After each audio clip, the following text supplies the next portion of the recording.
राहत है रमज़ान में एक बार फिर से खुश आमदीद नाज़रीन। आज हम फ़तह मक्का के हवाले से आज हम बातचीत कर रहे हैं, जैसे कि हमारे साथ मुफ्ती साहब मौजूद है जिनसे हम गुफ्तगू कर रहे हैं, लेकिन इसके साथ साथ हमारे साथ एक और मेहमान भी मौजूद है जिनसे हमने गुफ्तगू का सिलसिला जारी रखे हुआ था और साथ ही साथ हम फ़तह मक्का के हवाले से बात भी कर रहे थे। हम दोबारा से जमील साहब की तरफ जाते हैं। सर, एक बार फिर से आपकी तरफ रुख करते हैं। सर, ये जो ग्रेस कल्चर में पाकिस्तान को ऐड करने के हवाले से जो बातचीत चल रही थी, आपको लगता है कि क्या स्ट्रेटजीज़ होनी चाहिए पाकिस्तान को ग्रेस कल्चर से निकालने के लिए? अल्टीमेटली जो ग्रेट लिस्ट में हमें शामिल करने की ऑब्जेक्टिव ये थे कि ट्रांसपेरेंसी नहीं है हमारे जी। जो मनी लॉन्ड्रिंग और इस तरह के जो ब्लैक मनी और उसकी जो पैरेलल इकोनॉमी उसकी डोमिनेंस बहुत ज़्यादा थी और वो डोमिनेंस किसी भी मुल्क के लिए बेहतरी का बायस नहीं होती। अल्टीमेटली उससे खराबियाँ होती हैं, उससे आप ग्रो नहीं कर सकते एज ए कंट्री। तो हमारे अपने इंटरेस्ट में भी ये है कि हम अपनी चीज़ों को ट्रांसपेरेंट करें, जो हमारे लीकेजेस हैं रेवेन्यू की उनको कंट्रोल करें और जो अंडर हैंड डील्स हैं और बाकी सारा जो कल्चर है इससे हम बाहर निकालें। और जैसे जैसे हम इसको बेहतर करते जाएंगे उस तरह से हम ग्रे लिस्ट से बाहर निकलने के लिए बेहतर होते जाएंगे। पहले से बहरहाल पाकिस्तान ने इम्प्रूव किया है हमारे बैंकिंग सेक्टर में, जो पहले नहीं पूछा जाता था पैसे कहाँ आए कौन दे रहा है, अब वो हर चीज़ डॉक्यूमेंट हो रही है, एक उसमें इम्प्रूवमेंट की शक्ल है। बाकी जो मेगा लेवल की जो करप्शन थी उसमें बहरहाल एक कमी वाक़या हुई है, उस वजह से हम कंफर्टेबल जोन में आते जा रहे हैं। सर, ये सिर्फ इस तरह से हमें कंफर्टेबल जोन में आना है, क्या आपको नहीं लगता कि ओवरऑल पाकिस्तान को एक जो है ना एक अच्छा मुल्क बनना है? क्योंकि बहुत सारी चीज़ें मनशियात हैं जो बहुत ज़्यादा है, लोगों में गुस्सा है बहुत ज़्यादा है, पैनिक है बहुत ज़्यादा है। हमारी जो जनरेशन है जिनसे हमारा मुल्क आगे बढ़ना है, जिनसे हमारे मुल्क की तरक्की है, वो सब उनमें एक ऐसी अजीब सी गुस्से की लहर है कि वो अपने आप को कंट्रोल नहीं कर पाते। आपको नहीं लगता है कि ये मुल्क की तरक्की में भी एक अहम किरदार होगा कि अगर हम शुरू करें यहाँ से कि हम गुस्सा कंट्रोल करना शुरू कर दें, उसके बाद हम मनशियात का ख़ात्मा करें, चोरी झूठ लोगों को सरेआम मार देना, ये सारी चीज़ें भी ख़त्म होनी चाहिए इसके साथ साथ? जी, इसको मतलब अगर हम जिस अंदाज से हम अपने माशरे में लेके चल रहे हैं चीज़ों को, उस अंदाज से चलते रहेंगे तो जो मर्ज़ी कर लें शायद ये ख़त्म नहीं होनी। उसकी वजह ये है ग्रास रूट लेवल से जब एक छोटा बच्चा होता है उसकी ट्रेनिंग की जाती है जी। अब वो ट्रेनिंग नाम की हमारे माशरे में कोई कंसेप्ट एग्जिस्ट ही नहीं करता। अब उसे हम कहते हैं ये तुम वो टेबल याद कर लो, पहाड़े याद कर लो, ये फार्मूले याद कर लो, ये ऐसी चीज़ें उसने शायद सारी ज़िंदगी इस्तेमाल नहीं करनी होती, सारा फोकस उस पर होता है। अब उसने अच्छा शहरी बनना है, उसके क्या वैल्यू है, ट्रैफिक अगर लाइट है उस पर मुझे वो कितनी आज़ादी देती है, जब मेरी बारी होती है उसको एहतराम करना सबके लिए ज़रूरी है। तो ऐसी कोई भी एजुकेशन हमारे सिस्टम में मौजूद नहीं पाई जाती। अब ये सारी खराबियाँ जब मिल के जब हम कहते हैं कि जी वो ये जो शिद्दत है रवैयों में, अच्छा हर फ़र्द ये समझता है कि वो ठीक है बाकी सारी चीज़ें गलत हैं, दूसरों को एक्सेप्ट करना, दूसरों की राय का एहतराम करना, दूसरों को साथ लेके चलना, ये हमारे माशरे की वो चीज़ें अच्छा ये सारी घर से स्टार्ट हो रही है चीज़ें, फिर वो फैमिली में स्टार्ट हो रही हैं, फिर आगे जाए सारी स्कूलिंग में।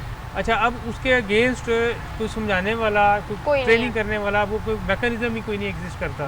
मतलब पानी है, पानी एक नेमत खुदाबंदी है, लकी है हम लाहौर में कि हमारे पास हर वक्त पानी है, कराची के लोगों के पास अच्छा अब वो पानी आता कैसे है, वो मतलब हम अब इस उम्र में आके हमें अंदाज़ा हुआ कि पानी आता है, बारिश होती है, नीचे वो जज्ब होता है, नहरें चलती हैं, नीचे जज्ब होता है, तो उसे हम निकालते रहते हैं। अब वो पूरे शहर को अगर हम कंक्रीट कर देंगे, पानी जज़ब ही नहीं होने देंगे तो वो नीचे जाता जाएगा।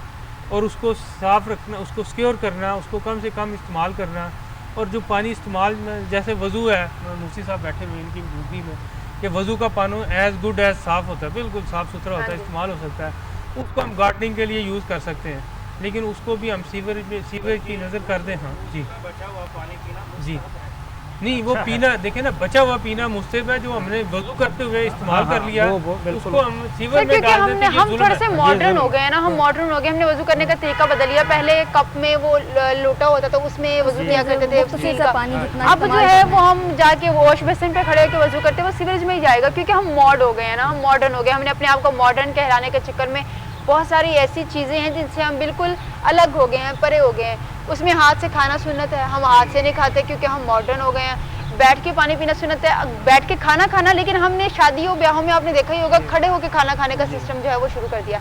अच्छा सर, लॉकडाउन है, आपने पहले भी रमज़ान मुबारक में आप ये फूड जो है इसकी डिस्ट्रीब्यूशन का काम आपका चलता रहा।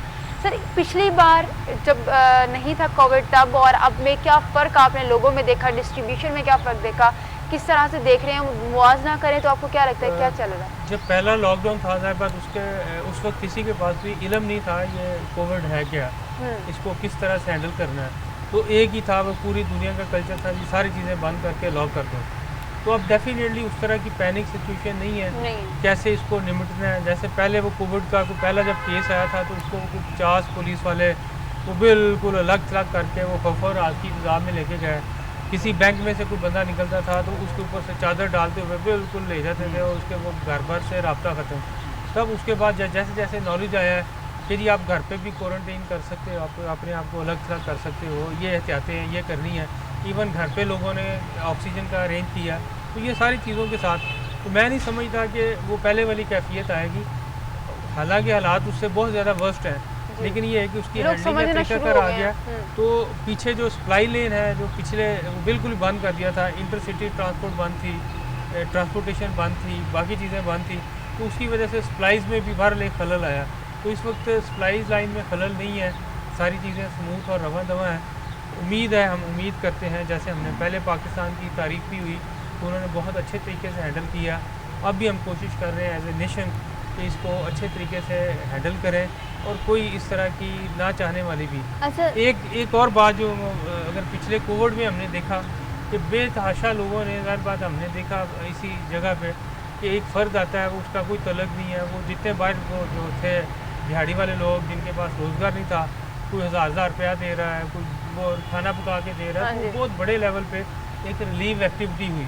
تو ابھی بھی ہم سمجھتے ہیں کہ ہم بھی ایک نیشن, لیکن سر لوگ اس طرح سے نہیں کر پا رہے کیونکہ لوگوں کا کہنا ہے ہمارے اپنے جو بزنس ہیں اوبیسلی کووڈ کی وجہ سے لاک ڈاؤن رہا اتنا عرصہ, لوگوں کے بزنس ڈیمیج ہوئے, لوگوں کے کام ڈیمیج ہوئے, جو ورکرز تھے ان کی اوبیسلی چھٹیاں تھیں, ان کی سیلریز کٹنا شروع ہو گئیں. تو یہ جو ساری سچویشنز ہیں لوگ کہہ رہے ہیں ہم چیریٹی بھی اس طریقے سے نہیں کر پا رہے جس طرح سے ہم پہلے کر رہے تھے یا ہمیں کرنی چاہیے تھی. ڈیفینیٹلی کہ ایک ظاہر بات جب اکنامک ایکٹیویٹی کم ہوتی ہے, جب سرکولیشن کم ہوتی ہے تو اس میں ریونیو ہر بندے کے بھی کم ہوتے ہیں. لیکن اس کے باوجود پاکستان اس میں ان نیشنز میں شامل ہے جہاں پہ جو چیریٹی ہے, جو زکوٰۃ صدقات ان کا بہت زیادہ, اور وہ جو بہت سارے لوگ ہیں جو ٹیکس نہیں دیتے اور باقی چیزیں نہیں کرتے, البتہ الحمدللہ وہ اپنی زکوٰۃ جو ہے نا وہ پوری دیتے ہیں. اور ہم سمجھتے ہیں کہ جو ہم باہر اپنا کمپیریزن کرتے ہیں پوری دنیا سے, کووڈ سے جتنی متاثر ہوئی ہے ہم اس کے مقابلے میں کچھ بھی نہیں ہے. تو اس میں یہ والا عنصر ہے جو بہت ڈومینیٹنگ نظر آتا ہے کہ ہمارے جو زکوٰۃ کا جو ہے الٹیمیٹلی لوگ بڑے لیول پہ دیتے ہیں اور وہ 2.5% ہوتی ہے اور بہت بڑی اماؤنٹ ہے. اس نے پورے معاشرے کو جو ہے نا اس نے ہماری بائنگ پاور کم نہیں ہونے دی, اس نے بزنس ایکٹیویٹی کم نہیں ہونے دی. اچھا جمیل صاحب یہ جاننا چاہوں گی آپ سے کہ کرونا کے یہاں پر ایک بریک کا وقت ہو گیا کہ عمران صاحب جو ہے عمران خان صاحب کو ہم سے خطاب کر رہے ہیں, آئیے آپ کو براہ راست لے چلتے ہیں. ویلکم بیک ناظرین, آپ دیکھ رہے ہیں پروگرام راحت ہے رمضان, اور آج ہم جس موضوع پر بات کر رہے ہیں وہ ہے فتح مکہ. نبی کریم صلی اللہ علیہ وآلہ وسلم کی پوری زندگی, ان کی پوری ذات کی زندگی ہمارے لیے جو ہے وہ مثال ہے.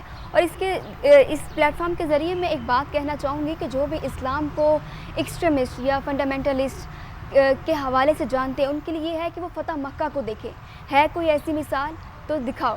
نبی کریم صلی اللہ علیہ وآلہ وسلم نے فتح حاصل کی لیکن لوہے کی تلوار سے نہیں کی. آپ صلی اللہ علیہ وسلم نے خلق عظیم سے حاصل کی. آپ صلی اللہ علیہ وآلہ وسلم نے خلق عظیم سے یہ فتح حاصل کی ہے.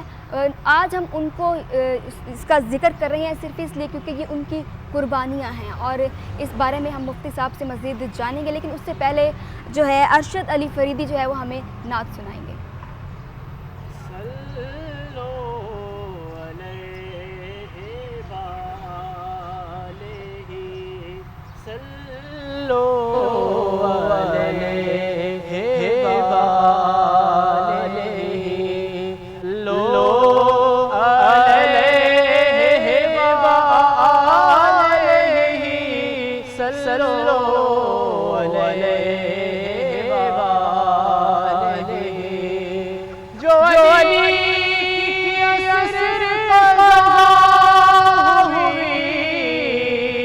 تو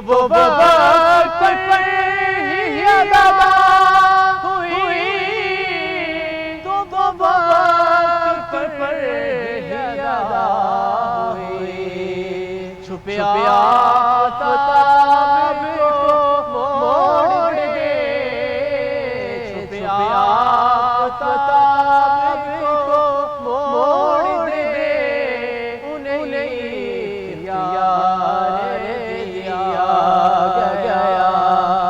सल्लो अलैहि व आलिहि। वो जो चाहे चाँद को तोड़ दे, उन्हें इख्तियार दिया गया।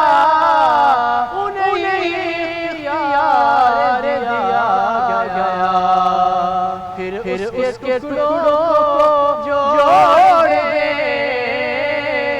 फिर उसके टुकड़ों को जोड़ दे, उन्हें इख्तियार दिया गया। सल्लो अलैहि व माशाल्लाह, सुभान अल्लाह। अब हम मुफ्ती साहब की तरफ आते हैं कि मुफ्ती साहब, रहमतों भरा इनकलाब फ़तह मक्का, क्या तारीख़ में इससे पहले या इसके बाद इतना बड़ा इनकलाब आया कि जिसमें खून का एक कतरा न बहा हो? मुफ्ती साहब मौलाना शॉर्ट शॉर्ट हमें हमारे प्रोग्राम का वक्त कम है, ज़रा मुख्तसर सा। जी मैं वो समझ लें कि आज की गुफ्तगू का ये क्लाइमेट है और आपके सवाल का जवाब भी आ जाएगा कि देखिए आकल इस्लाम, मैंने अर्ज़ किया कि जब फ़ारग हो गए, वो तोड़ दिए सारा कुछ, ऊँटनी पे सवार हैं और सारे कुफार जमा हैं और वो डरे हुए हैं, उनके चेहरों के रंग उड़े हुए हैं, उनको सहारा सारे जुल्म व सितम आकल इस्लाम पे कूड़ा फेंकना, वो जैसे आपने अर्ज़ बयान किया कि वो जड़ी और जुल्म व सितम और फिर मक्का से निकाल देना, ये सारा जुल्म व सितम उनको मालूम थे। अब वो डरे हुए थे। आका अलैहिस्सलाम ऊँटनी पे सवार हैं। अब आका अलैहिस्सलाम ने उनसे सवाल किया, फरमाया ए अहले मक्का, बताओ अब मैं तुम्हारे साथ क्या करने वाला हूँ। जब आका अलैहिस्सलाम ने ये सवाल किया तो सब ने एक ज़ुबान होकर कहा, उन्होंने कहा अखुन करीमुन इब्नु अखिन करीमुन। फरमाया आप ख़ुद भी, हमें तो इतना मालूम है कि आप मेहरबानी करने वाले हैं और मेहरबान बाप के बेटे हैं, हमें और कुछ मालूम नहीं है। तो आका अलैहिस्सलाम ने उस वक़्त एक जुमला इरशाद फरमाया जो हमारे लिए बिलखसूस आज के दौर में बड़ा काबिल तकलीद है। आका अलैहिस्सलाम ने फरमाया कि तुम्हारा जुल्म सितम मुझे सब याद है, एक एक जुल्म मुझे याद है, एक एक तुम्हारी हरकत मुझे याद है, लेकिन फरमाया आज मैं तुम्हें वही बात कहता हूँ जो मेरे भाई यूसुफ ने मिस्र में अपने भाइयों के लिए कहा था। वो क्या बात थी? आका अलैहिस्सलाम ने फरमाया ला तसरीबा अलैकुमुल यौम अंतुम तुलका, फरमाया जाओ मैं तुम्हारे सारे जुल्म सितम माफ़ करता हूँ, आज तुम पर कोई तंगी नहीं है, तुम सब के सब आज़ाद हो। बल्कि यहाँ तक फरमाया जो इस्लाम का सबसे बड़ा दुश्मन था उस वक़्त हज़रत अबू सुफ़ियान, उनको फरमाया, उनकी रिस्पेक्ट रखने के लिए फरमाया कि जो मेरे इस दुश्मन के घर में पनाह ले लेगा वो आज़ाद, उसको माफ़ी है, जो अपने घरों में चला जाएगा उसको माफ़ी है। अब मुझे ये बताएं, क्या ऐसी मिसाल चश्मे फलक ने कभी नहीं देखी होगी? बल्कि यहाँ तक देखें कि हज़रत हिंदा, हज़रत अबू सुफ़ियान की बीवी, जिन्होंने हज़रत अमीर हमज़ा रज़ी अल्लाह तआला अन्हु का कलेजा चबाया था, और आका अलैहिस्सलाम को इतना गम था, जब वहाँ से वापस आए देखा कि मदीना में जिनके शुहदा थे उनके घरों से रोने की आवाज़ आ रही थी, आका अलैहिस्सलाम रो पड़े, फरमाया मेरे चचा को रोने वाला कोई नहीं। इतना गम था, जब वो इस्लाम लेके आई आका अलैहिस्सलाम ने उसको भी माफ़ फरमा, वाशी जिसने कत्ल किया था उसको माफ़ फरमा दिया, हज़रत अबू सुफ़ियान को माफ़ कर दिया। इतना अफ़ो दरगुज़र, इतनी फ़ॉरगिवनेस जो है ना आपन में कभी ना कभी हुई है ना कभी हो सकती है, कि जो इतने सख्त दुश्मन थे आका अलैहिस्सलाम ने उनको इज़्ज़त के साथ माफ़ फरमाया और उनको इज़्ज़त।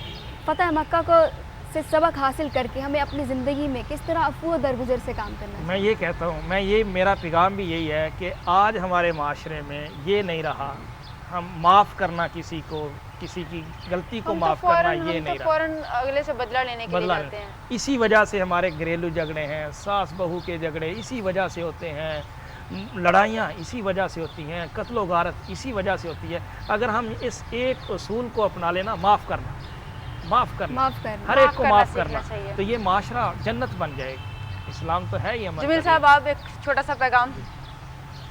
तो जी हम जो कुछ भी हैं इस मुल्क की वजह से हैं, बेशक ये मुल्क होगा तो हम होंगे, अगर यही हमारी पहचान है तो इसके लिए जो है इसको हम अपनी प्रायोरिटीज़ पे ले आएंगे تو یہ جتنے ہمارے مشکلات ہیں مسائل ہیں یہ سارے بہتر ہو جائیں گے.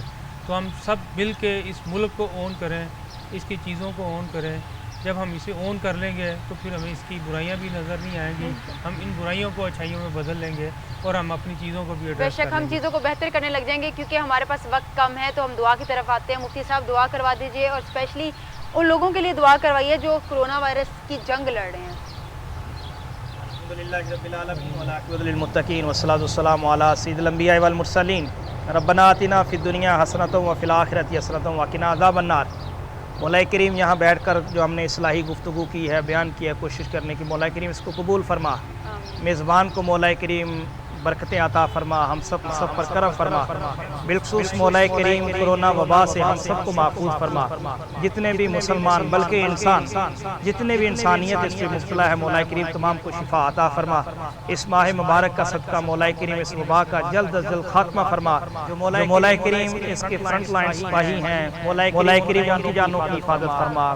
تمام مخلوق کی جانوں کی حفاظت فرما. مولا کریم عالم اسلام پر کرم فرما, پوری دنیا پہ کرم فرما, فرما. بالخصوص مولا کریم ان کے پاکستان سے استحکام و ترقی عطا فرما. اس کو ہر قسم کی دہشت گردی سے, بے امنی سے, افراتفری سے محفوظ فرما. پاکستانی افواج, پاکستانی سرحدات, پاکستانی عوام کی حفاظت فرما. مولا کریم ہم سب پر کرم فرما. ہماری جتنے بیمار ہیں سب کو شفا عطا فرما. جو پریشان ہیں مولا کریم ان کی پریشانیاں ختم فرما. جو بے اولاد ہیں ان کو نیک اور صالح اولاد عطا فرما. بے روزگاروں کو حلال رزق عطا فرما. ہماری دعاؤں کو قبول فرما. اللہم صلی علی محمد وآلہ وعترتہ بعدد کل معلوم لک صلی اللہ تعالی علیہ وسلم. کرونا وائرس کی اس قدر بری صورتحال ہے, یہ صرف ہمارے ملک میں نہیں بلکہ ہمارے ہمسایہ ملک میں بھی ہے. تو جب بھی نماز پڑھیں, جب بھی دعا کریں تو ان کے لیے بھی دعا کریں کیونکہ ہمارے ہمسایہ ملک کی جو صورتحال ہے وہ بہت ہی ورسٹ ہو چکی ہے. تو دعا کیجیے ان کے لیے بھی, اور ان کو دعا میں یاد رکھیے کہ اللہ پاک انہیں صحت کاملہ عطا فرمائے. بالکل ناظرین, یہ ہمارے پروگرام کا وقت ہوتا ہے ختم. آپ سے کل پھر ملاقات ہوگی ایک نئے موضوع پر کچھ نئے مہمانوں کے ساتھ. تب تک مجھے اور ثنا کو دیجیے اجازت. اللہ حافظ.